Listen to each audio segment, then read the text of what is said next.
पूर्व प्रधानमंत्री अटल बिहारी वाजपेयी के जन्मदिन और प्रधानमंत्री नरेंद्र मोदी के 95वें मन की बात के कार्यक्रम के अवसर पर तुलसीपुर चौराहे पर गरीबों में कंबल वितरण करने आए डुमरियागंज सांसद जगदम्बिका पाल ने न्यूज वन इंडिया के संवाददाता सद्दाम खान से खास बातचीत की। राहुल गांधी पर चुटकी लेते हुए इस दौरान उन्होंने कहा कि राहुल गांधी पूरी तरह निराश और हताश हैं। जब संसद चल रही थी तो वे भारत जोड़ो यात्रा कर रहे थे और क्या कुछ अहम कहा है, सुनवाते हैं आपको। मौजूद है बीजेपी के सांसद जगदम्बिका पाल जी। सर, कांग्रेस की भारत जोड़ो यात्रा दिल्ली पहुंच चुकी है। कांग्रेस के सांसद राहुल गांधी ने कल कहा है बीजेपी जो सच्चे मुद्दे हैं उनसे लोगों का ध्यान भटकाकर नफरत की राजनीति और हिंदू मुसलमान की राजनीति। अगर उनको राजनीति में प्रजातंत्र में विश्वास होता तो वो सांसद के रूप में ये बात जो सदन के बाहर कह रहे हैं, जब भारत की लोकसभा चल रही थी तो वो यात्रा कर रहे थे, जहां उनको अवसर था कि सदन में कोई बात कहें, लेकिन उनके पास कोई मुद्दा नहीं है और आज वो कह रहे हैं मैं यात्रा नहीं छोड़ूंगा।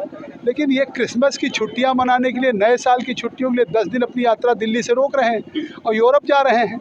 तो मैं कहता हूं कि वो एक देश के क्या नेता होने लायक हैं जो क्रिसमस की और नए साल की छुट्टियां विदेश मनाने जाएं, जिनको लोकतंत्र में सांसद के रूप में भारत की लोकसभा में उपस्थित रहना चाहिए, सत्र में आवाज़ उठाना चाहिए, उस समय वो यात्रा करते हैं। राहुल गांधी ने यह भी कहा है बीजेपी जो है वो नरेंद्र मोदी और बीजेपी की सरकार नहीं है, वो अडानी और अंबानी की सरकार। एक तो उन्होंने कहा कि हम नफरत फैला रहे हैं।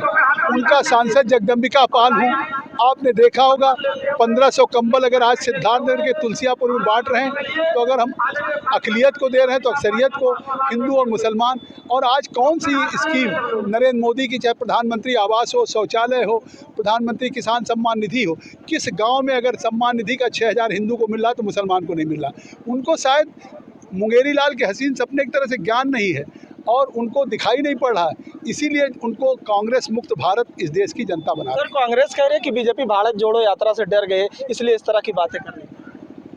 उनकी यात्रा से मैं समझता हूँ पहले पार्टी को जोड़ ले और क्या उस यात्रा का रिस्पांस है, आप देख रहे हैं। बिल्कुल, ये थे सांसद जगदम्बिका पाल जिन्होंने बताया कि कांग्रेस पहले अपने नेताओं को जोड़ ले फिर भारत जोड़ो यात्रा में लोगों को जोड़े। Saddam Khan, news one India, Siddharthnagar.